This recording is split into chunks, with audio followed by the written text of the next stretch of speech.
Hello बच्चों, मैं हूं रोहित मिश्रा और आप देख रहे हैं विज्ञान ट्यूटोरियल्स। तो आज हम बात करेंगे ग्रेविटेशन के अगले पार्ट के बारे में। ठीक है, हमने पहला लेक्चर में इसका पहला पार्ट देखा था। हमने जाना था कि ग्रेविटेशन फोर्स किसे कहते हैं, हमने न्यूटन के बारे में जाना था, न्यूटन की ग्रेविटेशनल लॉ के बारे में जाना था और केपलर के लॉ के बारे में जाना था। अगर आपने अभी तक वो लेक्चर नहीं देखा है तो पहले उसे देख के आइए, फिर आपको ये लेक्चर समझ में आएगा। ओके, तो चलिए शुरू करते हैं आगे का पार्ट। आज हम क्या करेंगे, हम जो है पहले सॉल्व जो एग्जांपल्स हैं उनको सॉल्व करेंगे। मैंने आपको पिछले लेक्चर में कहा था कि खुद से उन्हें ट्राई कीजिए सॉल्व करने का। आशा करता हूँ कि बहुत सारे बच्चों ने किया होगा सॉल्व और उन्हें आंसर्स भी मिले होंगे। अगर आपको आंसर्स नहीं मिले हैं तो मैंने कहा था कि देखिएगा मत, मैं नेक्स्ट लेक्चर में समझाऊँगा। तो आज मैं समझा रहा हूँ उन्हें। देखिए, ग्रेविटेशनल फोर्स का जो हमने फॉर्मूला निकाला था वो पहले हम लिख लेते हैं। हमको क्या मालूम था, F is equal to G m1 m2 upon r square. ये हमें पता है। ठीक है, ये फॉर्मूला हमेशा अपने को याद रखना है, आपको बहुत इंपॉर्टेंट फॉर्मूला है। जी क्या है, यूनिवर्सल ग्रेविटेशनल कांस्टेंट। इसका वैल्यू है 6.67 इंटू 10⁻11 न्यूटन मीटर स्क्वायर पर केजी स्क्वायर। ये आपको याद रखना है। अब देखिए, क्वेश्चन में क्या कहा गया है, महेंद्र और विराट ये दो लड़के हैं, 1 मीटर दूर बैठे हैं एक दूसरे से, और महेंद्र का वेट है 75 और विराट का वेट है 80 केजीज। तो दोनों के बीच में ग्रेविटेशनल फोर्स कितना होगा ये हमें फाइंड करना है। तो देखिए, ये है महेंद्र हमारा, ये बैठा है बेंच पे। ये है विराट, ओके, और ये भी बैठा है बेंच पे। ये है हमारा बेंच। ये कितने दूर बैठे हैं, 1 मीटर दूर बैठे हैं। ठीक, तो अभी हमें इन F फाइंड करना है, तो हम फॉर्मूला के हिसाब से करेंगे। देखिए, F इज इक्वल टू जी की वैल्यू क्या है 6.67 इंटू 10⁻10 अच्छे से लिख देता हूँ मैं, -11। ठीक है, अब m1 क्या है, इसका मास 75, m1 है 75 और m2 है 80। ओके, तो क्या आएगा यहाँ 75 इंटू 80 और आर स्क्वायर। आर क्या है हमारा, डिस्टेंस क्या है दोनों के बीच में 1, तो 1 का स्क्वायर क्या आएगा 1। ठीक है, तो ये हमारा हो गया पहला इक्वेशन। अब हम क्या करते हैं, इसको सॉल्व करते हैं। देखिए, 6.67 इंटू 10⁻11 अच्छे से लिख देता हूँ। ओके, फिर इन दोनों को मल्टीप्लाई करेंगे हम। इन दोनों को जब हम मल्टीप्लाई करेंगे 75 और 80 को, तो हमें 6000 आंसर मिलेगा। क्या मिलेगा, 6000 आंसर। ओके, और 1 का स्क्वायर 1 ही रहता है, तो हमें डिवीजन करने की कोई ज़रूरत नहीं पड़ेगी, बिकॉज 1 ही आ गया लास्ट में। तो मैं अब क्या कर सकता हूँ, मैं 6000 को ऐसे लिख सकता हूँ। क्या, देखिए 6.67 इंटू 10⁻11 इंटू 6000 को मैं ऐसे लिख सकता हूँ 6 इंटू 10⁻3, मतलब 10 का क्यूब। मैं ऐसे लिख सकता हूँ कैसे, देखिए 10 का क्यूब क्या होता है 1000। ओके, 10 का क्यूब होता है 1000 और 1000 से मैं जब 6 को मल्टीप्लाई करूँगा तो क्या हो जाएगा 6000। ओके, 6000 हो जाएगा। तो मैं ऐसे लिख सकता हूँ, मतलब 6000 को 6 इंटू 10⁻3 लिख सकता हूँ। अब यहाँ 10⁻3 है, यहाँ 10⁻11 है, तो क्या होगा, माइनस प्लस हो जाएगा माइनस। तो हमें -11 से 3 को माइनस करना है। क्या हो जाएगा, 8 आंसर आएगा, -8। बड़े नंबर का साइन, ये बड़ा नंबर है इसके लिए बड़े नंबर का साइन देंगे, तो -8 आएगा। क्या आ गया हमारा आंसर, 6.67 इंटू 10⁻8 इंटू 6। ठीक है, अब हम आगे सॉल्व कर रहे हैं इसे। देखिए, हम जब इसको इससे मल्टीप्लाई करेंगे तो हमारा आंसर आएगा 40.02 इंटू 10⁻8। आप इसे यहाँ तक ही छोड़ सकते हैं।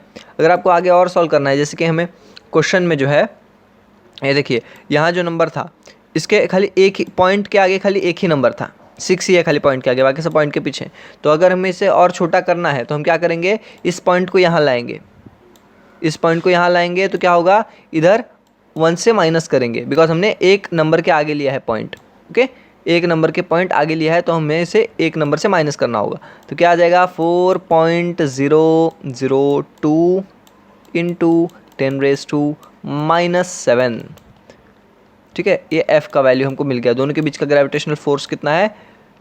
4.002 इंटू 10⁻⁷ न्यूटन्स। फोर्स की यूनिट क्या है? न्यूटन। ठीक है, तो हमें जब पॉइंट आगे लेते हैं तो माइनस करना पड़ता है एक नंबर से।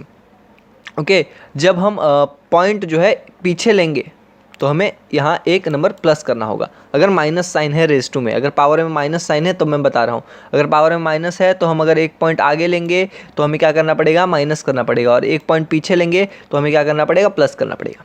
ठीक है, चलिए आगे बढ़ते हैं, नेक्स्ट क्वेश्चन देखते हैं।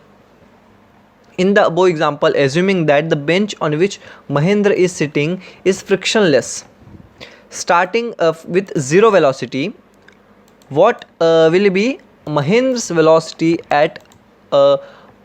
velocity of motion towards Virat after 1 second? फिर क्या कहा गया है? Will this velocity change with time and how? बहुत ही ज़्यादा इंटरेस्टिंग क्वेश्चन है। देखिए, मैंने आपको कहा था काइनेमेटिकल इक्वेशंस जो मैंने दिए थे उनको लर्न करने के लिए हमें ये इक्वेशन यहाँ काम आएगा।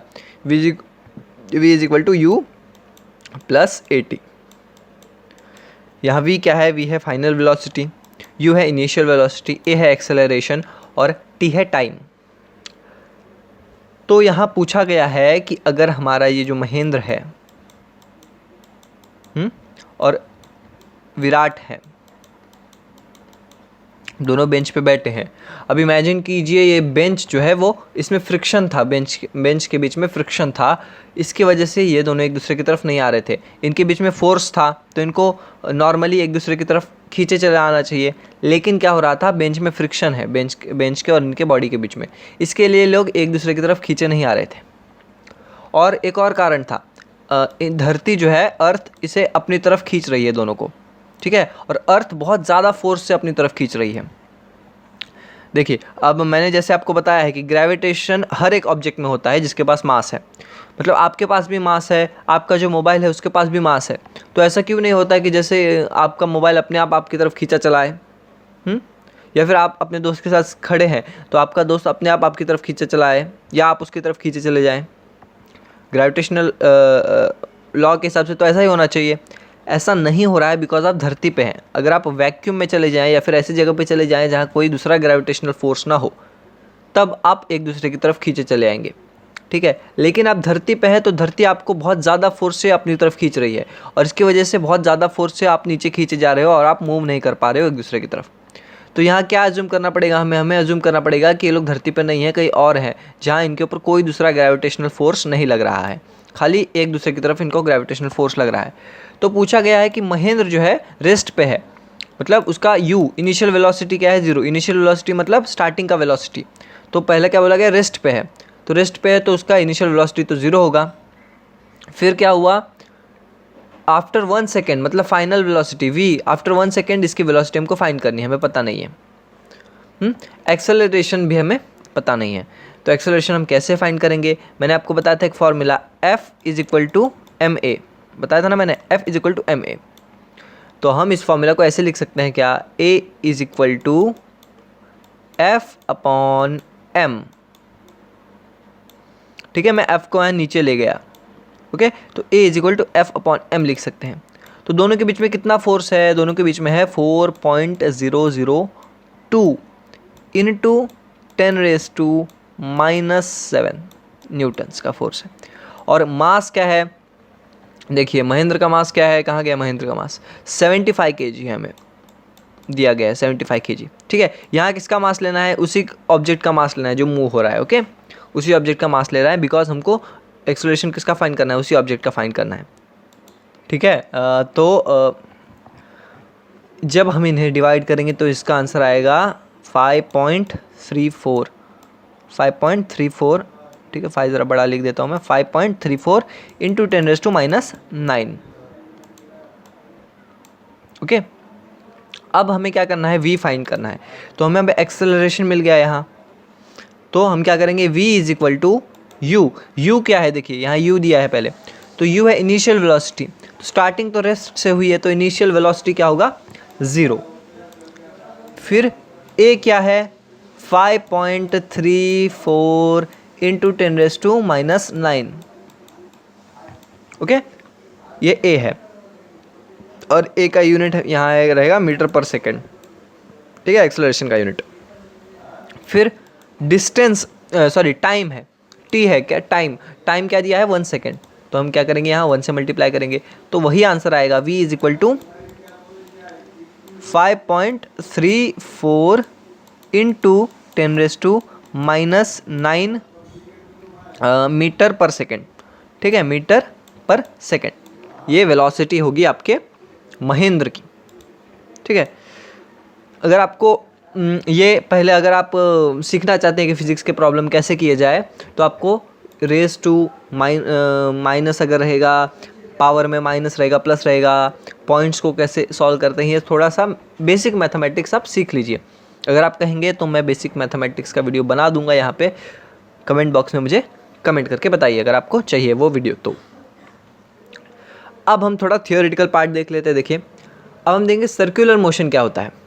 ये आपके बुक में पहले सिखाया गया है, लेकिन मैंने पहले ग्रेविटेशन को ख़त्म किया, अब मैं सर्कुलर मोशन पे सिखाऊंगा, ठीक है, आपको अच्छे से समझ में आएगा इसमें। सर्कुलर मोशन में क्या गोल चीज़ें की मोशन को हम सर्कुलर मोशन कहते हैं क्या? नहीं, किसी भी प्रकार का चीज़ हो या फिर किसी भी प्रकार का ऑब्जेक्ट हो, अगर वो ऐसा मोशन करेगा जिसमें उसका जो पाथ है वो सर्कल की तरह होगा या फिर सर्कल की सरकमफरेंस की तरह होगा। सरकमफरेंस मतलब ये बाहर का जो लाइन है सर्कल का, ठीक है, गोल लाइन, इसे सरकमफरेंस कहते हैं। तो कोई भी ऑब्जेक्ट जो ऐसा मोशन करे जिसमें उसका पाथ जो है वो एक सर्कल बनाए, तो उसे हम सर्कुलर मोशन कहते हैं। जैसे कि एग्जांपल में हम पत्थर पे रस्सी बांध के जो है उसको गोल गोल ऊपर घुमाए, तो वो क्या हो गया, एक सर्कुलर मोशन का एग्जांपल हो जाएगा।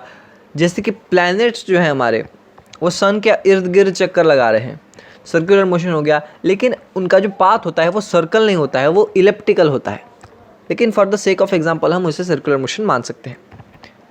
फिर देखिए, velocity of particle is tangential to the path at every point. अभी समझ लीजिए ये एक पार्टिकल है, ये सर्कुलर मोशन परफॉर्म कर रहा है। रुक जाए, मैं सर्कल बना देता हूँ, ये इलिप्टिकल लग रहा है। देखिए ये हमारा सर्कल है भाई, और यहाँ पे एक ऑब्जेक्ट है, ठीक है। तो समझिए ये ऑब्जेक्ट सर्कुलर मोशन परफॉर्म कर रहा है।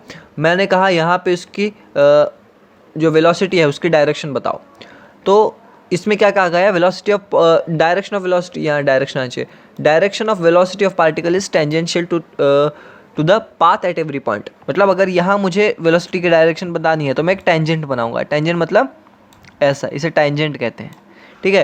तो हर एक पॉइंट पे अगर मुझे यहाँ पूछा जाए कि यहाँ डायरेक्शन बताओ वेलोसिटी की, तो ये रहेगी डायरेक्शन। मतलब जहाँ भी हमको डायरेक्शन पूछा गया है वेलोसिटी का, हम वहाँ अगर सर्कल का टेंजेंट बना देंगे तो वही टेंजेंट हमें बताएगा कि वेलोसिटी की डायरेक्शन क्या है। यहाँ पे वेलोसिटी की डायरेक्शन यहाँ रहेगी, यहाँ पे वेलोसिटी की डायरेक्शन जो है यहाँ रहेगी, ठीक है। तो वेलोसिटी कैसी रहती है, टेंजेंशियल। और इसीलिए जब हम सर्कुलर मोशन में समझिए पत्थर को घुमा रहे हैं, अगर हम इस पॉइंट पे पत्थर को छोड़े तो ये वेलोसिटी की डायरेक्शन में यहीं आगे चला जाएगा पत्थर। यहाँ अगर हम यहाँ पे पत्थर को छोड़ेंगे तो क्या होगा, इसी डायरेक्शन में आगे चला जाएगा पत्थर। यहाँ छोड़ेंगे तो इसी डायरेक्शन में आगे चला जाएगा, ठीक है। तो आपको क्या याद रखना है, direction of velocity of a particle in circular motion is at every point is tangential to the point, ठीक है। फिर देखिए, अब आपने देखा होगा जब आप पत्थर को घुमाते हैं रस्सी बांध के, तो आपको कॉन्स्टेंटली वो पत्थर को उस रस्सी को खींचे रखना पड़ता है, ठीक है। आप देखते हैं, वो आप महसूस करते होंगे कि जब आप सर्कुलर मोशन में उसे घुमा रहे हैं पत्थर को, तो वो पत्थर क्या होता है, बाहर जाने का उसका चाहत होता है हमेशा, ठीक है, वो दूर जाना चाहता है। लेकिन आप क्या करते हैं, उसे पकड़ के जानबूझ के टाइट से पकड़े रहते हैं रस्सी को, और आप थोड़ा सा फोर्स लगाते हैं, और इसी फोर्स को क्या कहते हैं, सेंट्रीपिटल फोर्स। अगर आपने ऐसा नहीं किया है तो एक बार कीजिए, ये एक पत्थर लीजिए, उस पर रस्सी बांधिए और उसे अपने सिर के ऊपर गोल गोल घुमाइए, तो आपको पता लगेगा कि आप कॉन्स्टेंटली उसे आपको अंदर खींचना पड़ता है, अपने हाथ की मदद से उसे खींचे रखना पड़ता है रस्सी को। तो ऐसा फोर्स, ठीक है, सर्कुलर मोशन में ऐसा फोर्स जो कि सेंटर की तरफ हो, ठीक है, हमेशा सेंटर की तरफ हो, यहाँ भी सेंटर की तरफ, यहाँ भी सेंटर की तरफ। पार्टिकल पे ऐसा फोर्स लगता है सर्कुलर मोशन में जो कि सेंटर की तरफ रहता है, और इसी मोशन की वजह से पार्टिकल जो है सर्कुलर मोशन परफॉर्म कर पाता है। इसी फोर्स की वजह से पार्टिकल सर्कुलर मोशन परफॉर्म कर पाता है और इस फोर्स को हम सेंट्रीपिटल फोर्स कहते हैं। सेंट्रीपिटल मतलब सेंटर सीकिंग फोर्स कहते हैं और इसी फोर्स की वजह से जो है पार्टिकल सर्कुलर मोशन परफॉर्म कर पाता है। और देखिए यहाँ जो है फर्स्ट केस में जब हम पत्थर को गोल गोल घुमा रहे हैं रस्सी बांध के, तो यहाँ सेंट्रीपिटल फोर्स कौन देता है? आपका हाथ। आपका हाथ क्या करता है? उसे कॉन्स्टेंटली रस्सी को खींचे रखता है अपनी तरफ, अपने पास खींचने की कोशिश करता है और यही जो आपका हाथ फोर्स दे रहा है वही सेंट्रीपिटल फोर्स का काम करता है। सेकंड देखिए, जो प्लैनेट्स रोटेट हो रहे हैं धरती के सन के इर्द गिर्द, तो ये भी सर्कुलर मोशन कर रहे हैं, तो इनके लिए भी सेंट्रीपिटल फोर्स चाहिए होगा। अगर सर्कुलर मोशन होना है तो सेंट्रीपिटल फोर्स होना ज़रूरी है। तो इन प्लैनेट्स को सेंट्रीपिटल फोर्स कौन देता है? तो सेंट्रीपिटल फोर्स कौन देता है इनको? सन की ग्रेविटेशन की वजह से। सन हर एक ऑब्जेक्ट दूसरे ऑब्जेक्ट को अपनी तरफ खींचती है, आपको पता है, इसे ग्रेविटेशन कहते हैं। तो सन हमेशा हर एक प्लैनेट को अपनी तरफ खींचे रखता है, ठीक है। और यही जो फोर्स है ग्रेविटेशन का, वो सेंट्रीपिटल फोर्स की तरह काम करता है और प्लैनेट्स की सर्कुलर मोशन को बनाए रखने में मदद करता है, ठीक है। देखिए अब uniform circular motion. Uniform circular motion मतलब ऐसा सर्कुलर मोशन जिसमें उसकी जो पार्टिकल की वेलोसिटी है वो हमेशा यूनिफॉर्म रहेगी, मतलब स्थिर रहेगी, चेंज नहीं होगी उसकी वेलोसिटी, मतलब एक्सेलरेशन ज़ीरो रहेगा। वेलोसिटी का आपको एक फॉर्मूला दे रहा हूँ, याद रखिए, v, ओके, ये v है, y नहीं है, v is equal to distance upon time, ठीक है। वेलोसिटी का ये फॉर्मूला आप याद रखिए, v is equal to distance upon time, और एक्सेलरेशन का ये फॉर्मूला है is equal to v upon t, मतलब change in velocity upon time या फिर वेलोसिटी अपॉन टाइम। तो आपको मैंने दो फॉर्मूलाज यहाँ सिखवाए, क्या है वो? एक है वेलोसिटी का फॉर्मूला, वो है डिस्टेंस अपॉन टाइम, और दूसरा है एक्सेलरेशन का फॉर्मूला, वो है वेलोसिटी अपॉन टाइम। तो क्या हो रहा है यहाँ पे? यूनिफॉर्म सर्कुलर मोशन हो रहा है। यूनिफॉर्म मतलब हमेशा उसकी वेलोसिटी कांस्टेंट है, हमेशा इसकी वेलोसिटी क्या है? यूनिफॉर्म सर्कुलर मोशन में कांस्टेंट रहती है। अगर वेलोसिटी कांस्टेंट है तो एक्सेलरेशन क्या हो जाएगा? ज़ीरो, बिकॉज वेलोसिटी चेंज ही नहीं होगी। एक्सेलरेशन का मतलब क्या होता है? Change in velocity upon time, लेकिन वेलोसिटी चेंज ही नहीं होगी तो एक्सेलरेशन ज़ीरो होगा, ओके। तो जो यूनिफॉर्म सर्कुलर मोशन को बनाए रखने के लिए फोर्स, यहाँ भी सेंट्रीपिटल फोर्स लगेगा, ये सेंटर की तरफ डायरेक्टेड रहता है। और मैं अभी आपको सेंट्रीपिटल फोर्स का फॉर्मूला बता रहा हूँ। देखिए यहाँ सेंट्रीपिटल फोर्स का फॉर्मूला है, सॉरी कट, यहाँ देखिए लिख देता हूँ, F is equal to mv square upon r। बहुत ही इंपॉर्टेंट फॉर्मूला है, इसे हमेशा याद रखिएगा। F is equal to mv square upon r। m क्या है? Mass of the object, v क्या है? वेलोसिटी ऑफ द ऑब्जेक्ट, और r क्या है? रेडियस, ठीक है, सर्कल का, सर्कुलर पाथ का रेडियस, इसे r कहते हैं। तो the gravitational force of sun acts as centripetal force for circular motion of planets around the सन।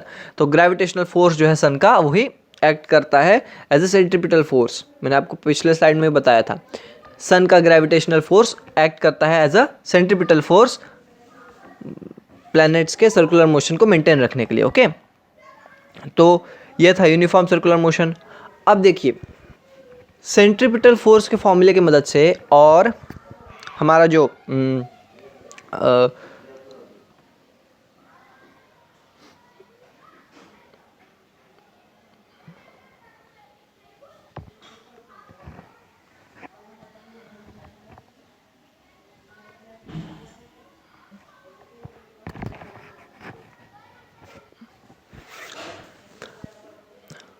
देखिए सेंट्रीपिटल फोर्स का हमने फॉर्मूला यहाँ लिखा है, F is equal to M V square upon r। अब यहाँ आप सर्कुलर मोशन समझिए, यहाँ मैं सर्कल बना रहा हूँ, ठीक से बना नहीं मुझे पता है, लेकिन सर्कल समझ लीजिए, r है इसका रेडियस, ठीक है। इस फॉर्मूले की मदद से, सेंट्रीपिटल फोर्स के फॉर्मूले की मदद से और केपलर के थर्ड लॉ की मदद से, केपलर ने अपने थर्ड लॉ में क्या कहा था? T square is directly proportional to r cube, okay. T square is directly proportional to R cube, या फिर हम ऐसे भी लिख सकते हैं T square is upon R cube is equal to constant. ठीक है, मैंने क्या किया देखिए, प्रोपोर्शनैलिटी का साइन हटाएंगे आप। अगर T square directly proportional to R cube लिखा है, अगर मैं क्या करूँ यहाँ प्रोपोर्शनैलिटी का साइन हटाऊँ तो क्या हो जाएगा, T square is equal to K R cube. K क्या है यहाँ, कांस्टेंट है। ठीक है, तो क्या होगा, बन जाएगा T square is equal to K into R cube. अगर मैं आर को क्या किया, मैं नीचे ले गया आर को, तो ये वाला फॉर्मूला बनेगा, ये वाला फॉर्मूला बनेगा। ओके, तो ये केपलर थर्ड लॉ है, T square upon R cube is equal to K, या फिर कांस्टेंट। सेंट्रीपिटल फोर्स के फॉर्मूले से और केपलर के थर्ड लॉ के फॉर्मूले से न्यूटन ने ये पता लगाया कि जो ग्रेविटेशनल फोर्स है प्लैनेट्स का, वो क्या है, सेंट्रीपिटल फोर्स की तरह एक्ट करता है प्लैनेट्स के सर्कुलर मोशन में, और ग्रेविटेशनल फोर्स इन्वर्सली प्रोपोर्शनल है डिस्टेंस के स्क्वायर से। ठीक है, तो इसे इन्वर्स स्क्वायर लॉ भी कहा जाता है, या फिर न्यूटन्स इन्वर्स स्क्वायर लॉ। तो न्यूटन ने क्या किया, आपको क्वेश्चन भी है ये एक्सरसाइज में, न्यूटन ने केपलर्स के लॉ ने कैसे मदद किया न्यूटन को इन्वर्स स्क्वायर लॉ फॉर्मुलेट करने के लिए। तो केपलर ने क्या लॉ दिया था, T square upon R cube is equal to K is equal to constant, और हमें सेंट्रीपिटल फोर्स का फॉर्मूला पता था M V square upon R. तो इन दोनों फॉर्मूले की मदद से न्यूटन ने इसका डेरिवेशन किया और पता लगाया कि जो ग्रेविटेशनल फोर्स है वो सेंट्रीपिटल फोर्स की तरह एक्ट करता है प्लैनेट्स के सर्कुलर मोशन में, और ग्रेविटेशनल फोर्स इन्वर्सली प्रोपोर्शनल है डिस्टेंस के स्क्वायर से। किससे, डिस्टेंस के स्क्वायर से। अब हम इसका डेरिवेशन देखेंगे कि ये कैसे हुआ। देखिए, अभी यहाँ v दिया गया है, f is equal to M V square upon R. अब सर्कुलर मोशन में वेलोसिटी क्या होगा, वेलोसिटी हमको पता है डिस्टेंस अपॉन टाइम। ठीक है, डिस्टेंस क्या है, सर्कुलर मोशन में ऐसे चलेगा पार्टिकल। ठीक है, मतलब सरकमफरेंस पे चलेगा, तो यहाँ डिस्टेंस क्या कवर करेगा, सरकमफरेंस का फॉर्मूला क्या है, 2 पाई आर। तो इसने 2 पाई आर डिस्टेंस कवर किया पार्टिकल ने, और टाइम हम समझ लीजिए टी, कैपिटल टी रख लेते टाइम। ओके, तो इसने टी टाइम में 2 पाई आर डिस्टेंस कवर किया, और वेलोसिटी का फॉर्मूला हो गया 2 पाई आर अपॉन टी। तो हम यहाँ लिख देते हैं, सिंपल है, बहुत बहुत ईजी है। देखिए, F is equal to M V क्या है, 2 pi R upon T whole square. ठीक है, वी स्क्वायर है ना, whole square upon R. R यहाँ पे दिया है इसलिए मैंने आर लिखा है नीचे। ओके, इतना आपको समझ में आया। अब देखिए आगे क्या कर रहा हूँ मैं, एम इंटू टू इंटू है, ओके, मल्टीप्लिकेशन का साइन है, पाई आर, वेट अ बिट ज़रा यहाँ 4 पाई आर आएगा, मुझे ज़रा सही से लिख लेने दीजिए, ये गलत हो गया ज़रा। ओके, देखिए क्या आएगा यहाँ, m, अब स्क्वायर है तो 2 पाई का स्क्वायर क्या हो जाएगा, 2 पाई का स्क्वायर हो जाएगा 4 पाई। ठीक है, 4 पाई स्क्वायर। r का स्क्वायर क्या हो जाएगा, r स्क्वायर हो जाएगा। तो मैं इसे ऐसे लिख सकता हूँ, r into R, R square को मैं r इंटू आर लिख सकता हूँ, upon T square upon r है। ठीक है, तो ये एक r से एक r कट गया, तो हमारे पास क्या बचा, m into 4 pi square r upon T square. बहुत सिंपल। ठीक है, खाली मैंने ब्रैकेट को सॉल्व किया, इस ब्रैकेट को। अब हम क्या करेंगे, मल्टीप्लाई करेंगे आर स्क्वायर से और डिवाइड करेंगे आर स्क्वायर से। ओके, तो पहले हम क्या करेंगे, देखिए यहाँ m into 4 pi square into R square upon T square into divided by R square.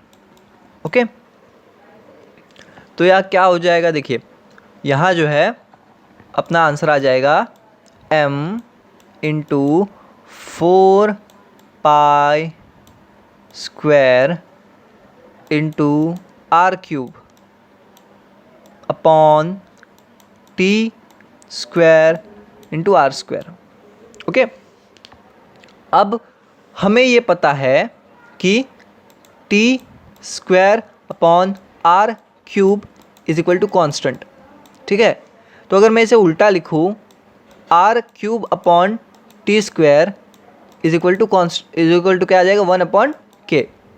ठीक है, मैंने उल्टा कर दिया, क्या कर दिया, इसको ऊपर लिया और इसको नीचे ले लिया, तो क्या यहाँ भी क्या हो जाएगा, ये नीचे आ जाएगा, यहाँ कुछ नहीं है तो नीचे 1 है।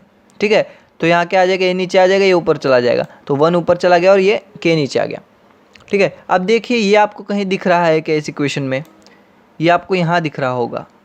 ओके, ये आपको यहाँ दिख रहा है, तो हम इसे ऐसे लिख सकते हैं क्या, मैं ऊपर यहाँ लिख रहा हूँ, देखिए हम इसे ऐसे लिख सकते हैं क्या, m4 pi square upon R square is equal into K. ठीक है, 1/k, 1 का इधर 1 आएगा तो 1 भी लिख सकते हैं, नहीं लिखेंगे तो भी चलेगा, तो क्या आएगा इधर m4 pi square upon R square into 1/k। सही बात है। अब देखिए ये जो है, ये टर्म जो है यहाँ, ये भी कांस्टेंट है, पाई की वैल्यू कांस्टेंट है, 4 भी कांस्टेंट है और मास भी कांस्टेंट रहेगा। ठीक है, तो यहाँ क्या आ गया, सेंट्रीपिटल फोर्स क्या आ जाता है सर्कुलर मोशन में, सेंट्रीपिटल फोर्स जो है वो इन्वर्सली खाली प्रोपोर्शनल है डिस्टेंस के स्क्वायर पे, क्योंकि यहाँ जो है ये कांस्टेंट नहीं है, खाली डिस्टेंस। ओके, बाकी ये सब कुछ जो है कांस्टेंट है। तो क्या हो गया, यहाँ force is inversely proportional to square of the distance between the objects.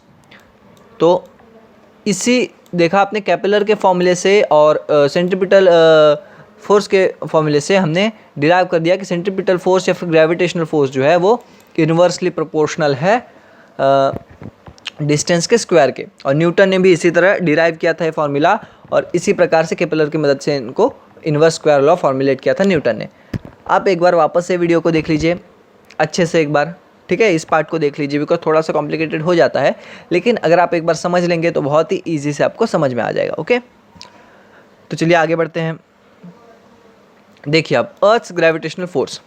अब ग्रेविटेशनल फोर्स तो हमको पता है, every object attracts every other object containing mass and the force is directly proportional to the masses and inversely proportional to the square of the distance। पिछले बार हमने देखा कि square of distance कैसे proportional ये निकाला हमने रिलेशन उनके बीच का। ओके, तो यहाँ अर्थ ग्रेविटेशनल फोर्स बताया गया, मतलब अर्थ के ग्रेविटेशनल फोर्स के बारे में डेफिनेशन वही रहेगा, खाली इसमें हम अर्थ के ग्रेविटेशनल फोर्स के बारे में बात करेंगे। ठीक है, अर्थ क्या करता है, सभी चीज़ों को अपनी तरफ खींचता है। जैसे कि आपने देखा होगा कि समझिए ये एक बॉल है, आप ऊपर फेंकते हैं ये बॉल को, तो क्या होता है, इसकी स्पीड धीरे धीरे कम हो जाती है और एक पॉइंट आता है जहाँ ये 0 हो जाती है, यहाँ रुक जाता है बॉल, फिर धीरे धीरे नीचे आने लगता है, फिर इसकी स्पीड बढ़ती है और फिर नीचे ग्राउंड पे गिर जाता है।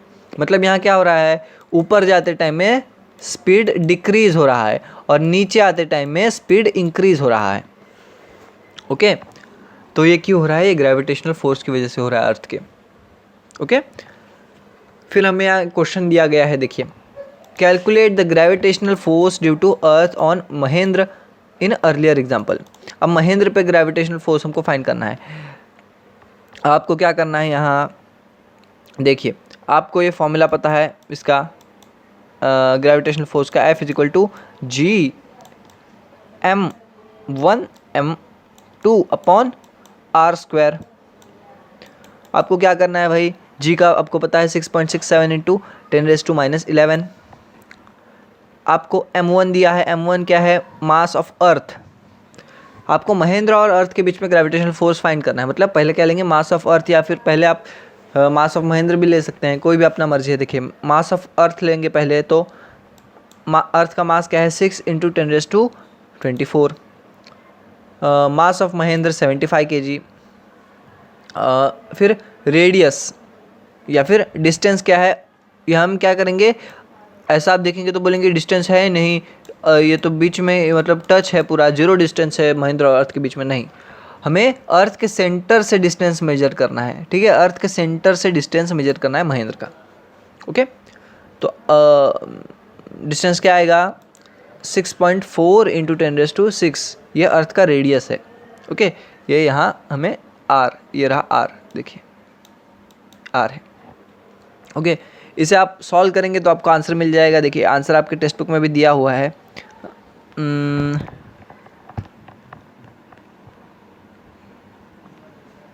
733 न्यूटन आ रहा है।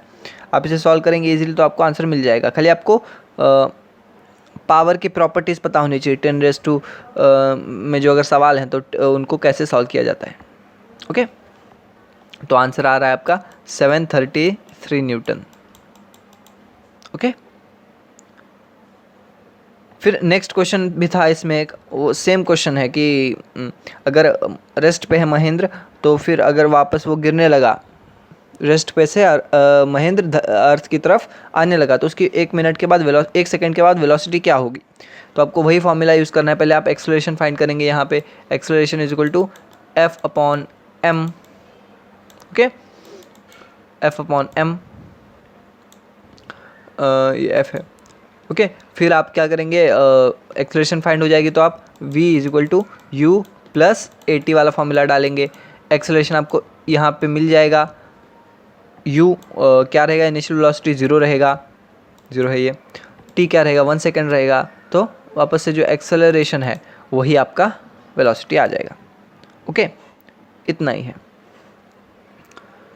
फिर देखिए अर्थ ग्रेविटेशनल एक्सेलरेशन, कोई भी चीज़ अगर धरती की तरफ गिरती है तो उसकी कुछ वेलोसिटी रहती है, लेकिन धरती की ग्रेविटेशनल फोर्स की वजह से उसकी वेलोसिटी इंक्रीज होती जाती है, जिसे हम acceleration due to Earth's gravitational force कहते हैं, ठीक है, या फिर अर्थ्स ग्रेविटेशनल एक्सेलरेशन। मतलब कोई भी चीज़ अगर गिर रही है धरती की तरफ तो उसकी स्पीड अर्थ बढ़ाता है because of Earth's gravitational force, तो उसे हम एक्सेलरेशन कहते हैं, ग्रेविटेशनल एक्सेलरेशन ऑफ अर्थ कहते हैं। इसको जी से डिनोट किया जाता है, ठीक है, और ये इसका डायरेक्शन क्या रहता है, हमेशा ये अर्थ के सेंटर की तरफ डायरेक्टेड रहती है। ये जो एक्सेलरेशन है हमेशा अर्थ के सेंटर की तरफ डायरेक्ट रहती है। मतलब अगर ये अर्थ है तो अगर यहाँ से कुछ गिरेगा तो भी यहीं गिरेगा, यहाँ से कुछ गिरेगा तो भी अर्थ के सेंटर की तरफ ही उसका एक्सेलरेशन का डायरेक्शन रहेगा, यहाँ भी गिरेगा तो अर्थ के सेंटर की तरफ, और यहाँ भी गिरेगा तो भी अर्थ के सेंटर की तरफ। ओके, ये जो एक्सेलरेशन है ये खाली मास ऑफ अर्थ पे डिपेंड करती है और अर्थ के रेडियस पे, बाकी किसी भी ऑब्जेक्ट के मास पे डिपेंड नहीं करती है। मतलब एक आप पत्ता गिराएं, चाहे एक आप बहुत बड़ा 10 किलो का वज़न गिराए, या कोई पेड़ गिराए आसमान से, अगर वो धरती की तरफ गिरेगा तो उन सबका जो है एक्सेलरेशन सेम ही रहेगा। मतलब उनके मास पे डिपेंड नहीं करता, उनके सबका जो स्पीड रहेगा अर्थ की तरफ गिरने का वो सेम ही रहेगा। आप एक्सपेरिमेंट कर सकते हैं। आप एक क्या कीजिए, वहाँ हवा नहीं होनी चाहिए, हवा की वजह से हो सकता है पत्ता इधर उधर चला जाए, हवा बिल्कुल नहीं होनी चाहिए, वैक्यूम होना चाहिए, या फिर बिल्कुल कम रेजिस्टेंस होना चाहिए, एयर रेजिस्टेंस। आप एक पेन को गिराइए और एक बहुत भारी चीज़ को गिराइए, बुक को गिराइए, दोनों एक ही टाइम पे धरती को टच करेंगे या फिर पृथ्वी को टच करेंगे, अर्थ को। ऐसा क्यों होगा, बिकॉज ये जो अर्थ का ग्रेविटेशनल एक्सेलरेशन है वो अर्थ के मास पे और रेडियस पे डिपेंड करता है, ये ऑब्जेक्ट के मास या ऑब्जेक्ट के किसी भी चीज़ पे डिपेंड नहीं करता है। ओके, तो इसका हम ज़रा आप फार्मूला निकाल लेते हैं। देखिए हमें ये पता है कि F = ma, मैंने आपको बताया ये फॉर्मूला, फोर्स = ma। हमें ये भी पता है कि ग्रेविटेशनल फोर्स को ऐसे लिखा जाता है, फोर्स = Gm1 m2/r²। सही बात है, हमें इतना पता है। तो अभी देखिए इस फॉर्मूले में जो एक्सेलरेशन है वो क्या है, ग्रेविटेशनल एक्सेलरेशन है, अर्थ ग्रेविटेशनल एक्सेलरेशन है, और तो इसको हम g से डिनोट करते हैं। तो मैं क्या लिख सकता हूँ यहाँ, मैं F = mg लिख सकता हूँ, बिकॉज एक्सेलरेशन जो है यहाँ वो क्या है, अर्थ ग्रेविटेशनल एक्सेलरेशन, उसको g से लिख सकते हैं हम। ओके, तो देखिए ये एक फॉर्मूला में लिखता हूँ, F = Gm1 m2/r²। यहाँ मैं वापस से इसे लिख देता हूँ, वहाँ जगह नहीं बची थी। Okay, F is equal to G m1 m2 upon R square. तो F क्या है भाई, इधर F हमको पता है कि mg है, F क्या है mg है, इधर g m1 m2 upon R square है। यहाँ भी हम क्या कर रहे हैं, यहाँ m2 है ये। ओके, m2 रहेगा बिकॉज m2 क्या है, ऑब्जेक्ट का मास है, ऑब्जेक्ट का मास, ऑब्जेक्ट। और हमें पता है कि एक्सेलरेशन निकालते टाइम में हम खाली ऑब्जेक्ट का एक्सेलरेशन क्या करते हैं, देखिए F is equal to ma लिखते हैं ना हम। तो जब हम एक्सेलरेशन लिखते हैं a is equal to F upon m, तो हम m क्या लेते हैं, ऑब्जेक्ट का m लेते हैं, तो इसीलिए m2 है। ओके, ये भी ऑब्जेक्ट का मास है। तो क्या आ जाएगा यहाँ, देखिए g is equal to g m1 m2 upon R square into m2। Okay, ये यहाँ के m2 को मैं नीचे ले गया, ये दोनों m2 कट हो जाएंगे, तो आंसर क्या आएगा, g का g m1 upon R square. यही है फॉर्मूला हमारे ग्रेविटेशनल एक्सेलरेशन का, g into mass of Earth upon R square, मतलब अर्थ के रेडियस का स्क्वायर। इसीलिए जो अर्थ का ग्रेविटेशनल एक्सेलरेशन है ये किसी भी चीज़ पे, मास पे डिपेंड नहीं करता है। ओके, नहीं समझ में आया रहेगा तो आप कमेंट सेक्शन में बताइए, मैं एक बार वापस से एक्सप्लेन कर दूंगा या फिर एक बार वीडियो को वापस से आप रिवाइंड करके देख लीजिए पार्ट को।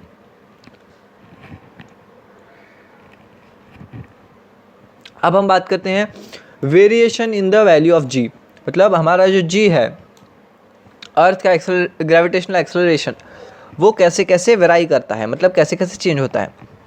देखिए अलोंग द अर्थ सरफेस, अभी अर्थ में हर जगह क्या एक ही एक्सेलरेशन लग रहा है, एक ही ग्रेविटेशनल एक्सेलरेशन से अर्थ खींच रहा है अपनी तरफ चीज़ों को, तो आंसर है नहीं।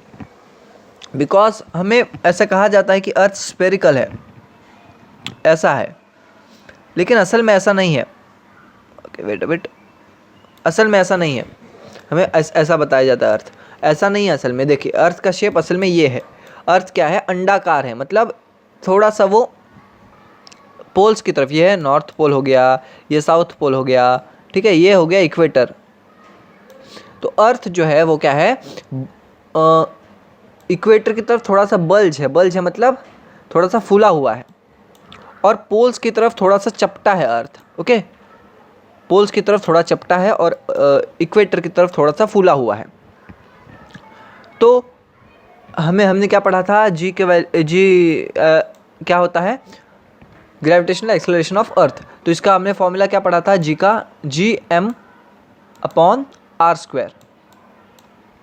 तो आप यहाँ देख सकते हैं, देखिए समझिए अर्थ का सेंटर है, तो यहाँ जो रेडियस है और यहाँ जो रेडियस है ये सेम है क्या, नहीं, यहाँ का आर जो है ये बड़ा है और यहाँ का आर जो है वो छोटा है, मतलब अर्थ का ग्रेविटेशनल एक्सेलरेशन जो है सेम नहीं रहेगा, यहाँ पे ज़्यादा रहेगा, बिकॉज जी की वैल्यू कम है, डिस्टेंस कम है यहाँ पे, तो इसके लिए यहाँ ग्रेविटेशनल एक्सेलरेशन ज़्यादा रहेगा, और यहाँ जी की वैल्यू ज़्यादा है इसलिए ग्रेविटेशनल एक्सेलरेशन कम रहेगा इक्वेटर पे। समझ गए आप, यहाँ भी जो है कम है, ये भी साउथ पोल है, तो यहाँ भी आर की वैल्यू कम है, तो यहाँ क्या रहेगा, ग्रेविटेशनल एक्सेलरेशन ज़्यादा रहेगा।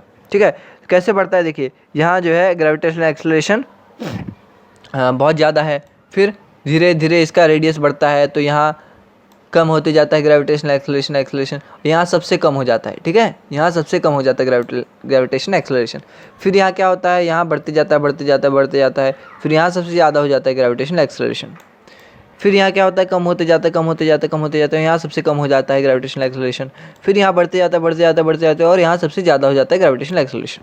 ओके, मतलब पोल्स पे जो है वो ग्रेविटेशन एक्सेलरेशन या फिर जी की वैल्यू बहुत ज़्यादा होती है, और इक्वेटर पे जो है वो जी की वैल्यू सबसे कम होती है। और यहाँ आप देख सकते हैं पोल्स पे 9.823 मीटर पर सेकेंड स्क्वायर है, और इक्वेटर पे जो है 9.78 मीटर पर सेकेंड स्क्वायर है।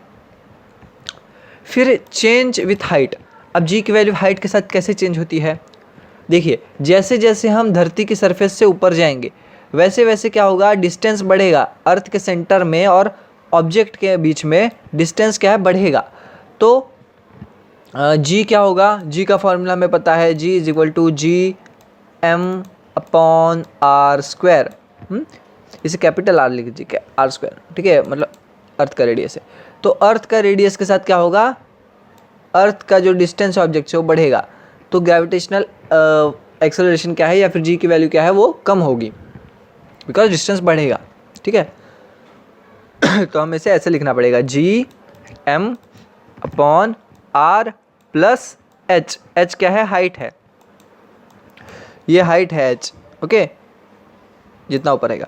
लेकिन जो है ये स्मॉल हाइट के लिए, जैसे एरोप्लेन की हाइट या फिर थोड़ा बहुत हाइट रहेगा तो ज़्यादा कुछ चेंज नहीं आता है अर्थ के ग्रेविटेशनल एक्सेलरेशन में।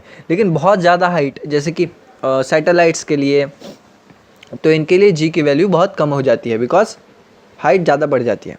तो कम हाइट के लिए जैसे कि एरोप्लेन्स की हाइट, इन सब की हाइट के लिए ज़्यादा कुछ डिफरेंस नहीं रहता है जी में, लेकिन ज़्यादा हाइट के लिए जी में डिक्रीज बहुत ज़्यादा आ जाता है, ओके। फिर चेंज विथ डेप्थ। अब आपको लगेगा, देखिए अर्थ है अपना,